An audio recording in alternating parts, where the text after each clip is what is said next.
लेकिन फिर जब आए 23 तारीख को सुबह में हम लोग देखे कि पेड़ कट रहा है, तो फिर हम लोग बीओ साहब को फोन किया। मैडम कह रही नहीं, बीओ साहब कह रहे हैं। बीओ साहब कहें कि हम उसका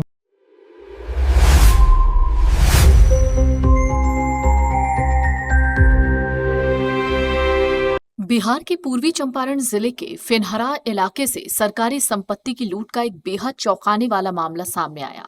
यहां एक सरकारी स्कूल के शिक्षक ने ही अपनी मनमानी करते हुए परिसर में मौजूद सालों पुराने और हरे भरे बरगद के पेड़ को बेच दिया।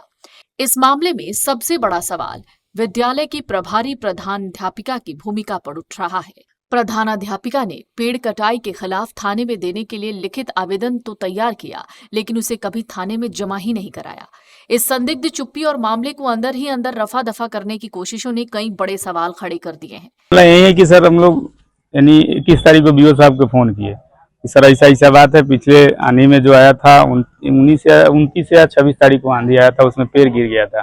तो पेड़ जो गिरा हुआ था वो पेड़ बिकाया, तो किससे बिकाया उससे हमको लेना देना नहीं, कितना में बिकाया वो पैसा का नहीं होता है। तो यहाँ पे राबिस गिरवा के और माटी गिरवा के इस पेड़ को चाबूतरा टाइप से बनवा दिया जाए, जो बचा हुआ पेड़ है उसको। तो बीओ साहब ने एचएम से कहा कि सब एग्री एचएम हो गई, तो बीओ साहब चले गए। लेकिन फिर जब आए 23 तारीख को सुबह में हम लोग देखे कि पेड़ कट रहा है, तो फिर हम लोग बीओ साहब को फोन किए। बीओ साहब आए तो ऐसे एचएम से पूछे पेड़ क्यों कट रहा है, तो एचएम ने बताया कि हमको इस बात को जानकारी नहीं, कौन बेचा है नहीं बेचा है, पेड़ काटने वाला बताएगा। तो बीओ साहब बोले कि नहीं होता है तो एक आवेदन आप लिखिए। उनके उपस्थिति और ग्रामीण की उपस्थिति में एक आवेदन लिखा गया कि हाँ, आवेदन लिखा गया कि वो जो कौन पेड़ काट रहा है, कौन पेड़ बेच रहा है, वो सारा आवेदन में जिक्र है। उस आवेदन को अभी तक क्यों नहीं थाना में या सीओ के पास दिया गया, या जो पेड़ पहले से बिका वो कोई पदाधिकारी या शिक्षा विभाग से जुड़ी हो या किसी और से जुड़ा हुआ हो, जो इस वन विभाग से जिसके पास भी सब खबर रहता हो, उसको भी जानकारी सब कुछ नहीं दिया गया। पेड़ यहाँ के एक रसोईया है, उनके द्वारा काटा गया था। किनके द्वारा? वो रसोईया ही बताया कि हमें सुधाकर कुमार ने पेड़ बेचा है। सुधाकर कुमार कौन? यहाँ के शिक्षक जी।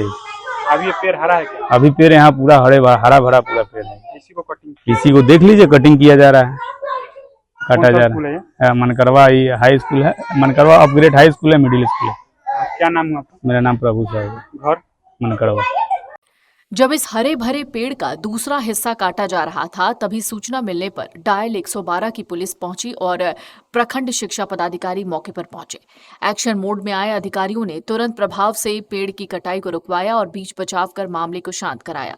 मौके पर मौजूद लोगों ने देखा कि जिस पेड़ को काटा जा रहा था वो पूरी तरह से हरा भरा है और उसकी जड़ों के पास कुल्हाड़ी और कटाई के स्पष्ट निशान थे।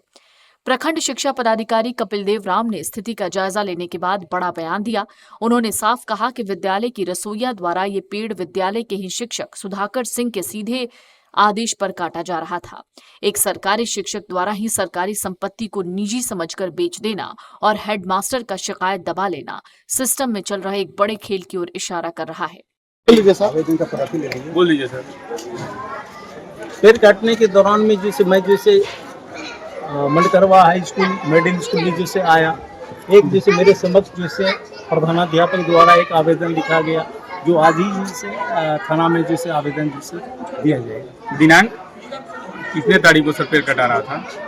दिनांक आज का नहीं दीजिए, पेड़ कब कटा रहे? अभी कट रहा, आज कट रहा था ना, तारीख कितने? आप ही बता रहे हैं ना, तारीख कितना है, तारीख दीजिए ना। आप किसके द्वारा सूचना दिया गया कि सर पेड़ कट रहा है? ग्रामीण लोगों के द्वारा दिया गया। पेड़ काटने वाला भी आपको कुछ बताया?